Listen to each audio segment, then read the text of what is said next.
Assalamualaikum warahmatullahi wabarakatuh. Saya Dwi Indarwati Kartikasari, calon guru penggerak angkatan 4 dari Kabupaten Karanganyar.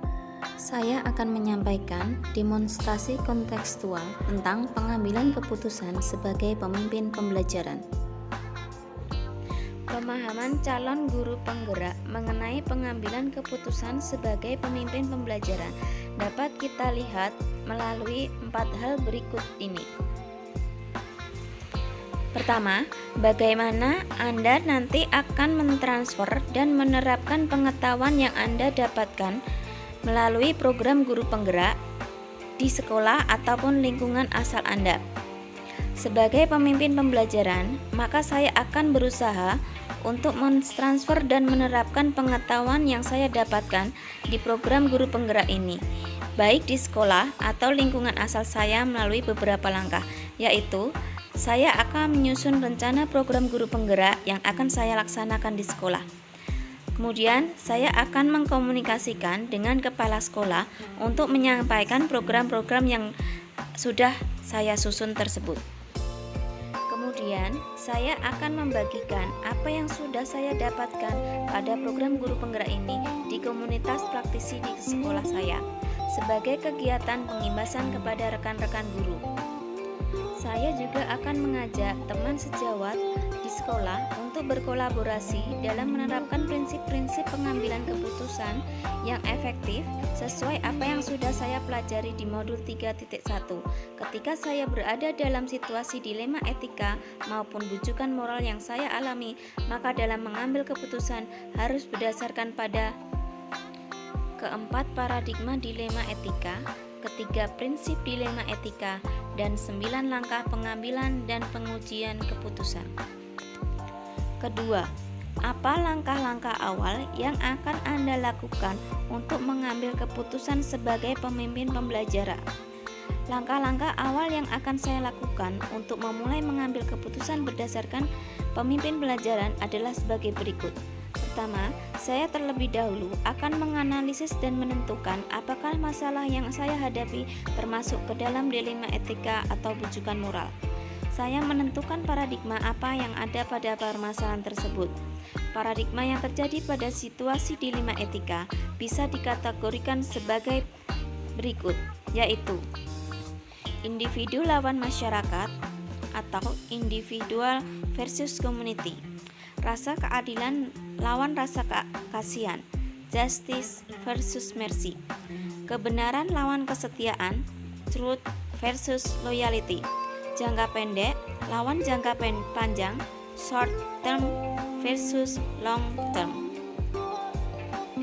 Saya akan menentukan prinsip yang akan dilakukan dalam pengambilan keputusan. Prinsip-prinsip yang dimaksud yaitu prinsip berpikir berbasis hasil, prinsip berpikir berbasis rasa peduli, dan prinsip berpikir berbasis peraturan.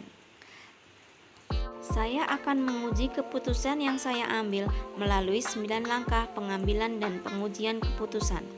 Langkah-langkahnya: 1. Menentukan nilai-nilai yang bertentangan pada permasalahan yang sedang dihadapi. 2. Menentukan siapa saja yang terlihat dalam situasi tersebut. 3. Menentukan fakta-fakta yang relevan dalam situasi tersebut. 4. Pengujian benar lawan salah dalam situasi tersebut. 5. Melakukan uji legal, yaitu menentukan apakah ada aspek pelanggaran hukum, melakukan uji regulasi, melakukan uji intuisi, melakukan uji publikasi, dan melakukan uji panutan atau idola. 6. Pengujian paradigma benar lawan benar. 7. Melakukan prinsip resolusi. 8. Investigasi opsi trilema. Dan 9. Buat keputusan, lihat lagi putusan, dan refleksikan. 3. Mulai kapan Anda akan menerapkan langkah-langkah tersebut? Hari ini, besok, minggu depan, hari apa? Catat rencana Anda sehingga Anda tidak lupa. Saya saya akan menerapkan langkah-langkah pengambilan keputusan sebagai pemimpin pembelajaran ketika saya dihadapkan pada situasi dilema etika yang memerlukan pengambilan keputusan yang mampu mengimbangi antara dua pihak dan dua opsi yang ada dengan pilihan yang tepat dan efektif, sehingga tidak merugikan salah satunya dan membuat orang-orang di lingkungan yang saya merasa nyaman dan tenang. Jika hari ini, besok, minggu depan, maupun hari-hari selanjutnya saya dihadapkan dengan masalah dilema etika, maka saya akan menerapkan langkah-langkah pengambilan keputusan berdasarkan 4 paradigma dilema etika, 3 prinsip dilema etika, dan 9 langkah pengambilan dan pengujian keputusan.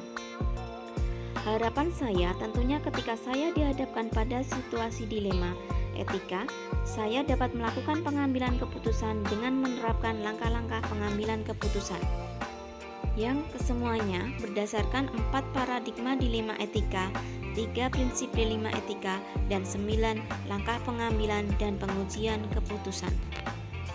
4. Siapa yang akan menjadi pendamping Anda dalam menjalankan pengambilan keputusan sebagai pemimpin pembelajaran? Seseorang yang akan menjadi teman diskusi Anda untuk menentukan apakah langkah-langkah yang Anda ambil telah tepat dan efektif. Dalam menjalankan pengambilan keputusan sebagai pemimpin pembelajaran, saya tentu tidak bisa sendiri, karena saya juga masih belajar bagaimana menerapkan ilmu pengetahuan baru ini dan masih harus terus berlatih dalam mengambil keputusan berdasarkan 4 paradigma dilema etika, 3 prinsip dilema etika, dan 9 langkah pengambilan dan pengujian keputusan. Demikian demonstrasi kontekstual pada modul 3. Terima kasih, semoga bermanfaat. Salam Guru Penggerak.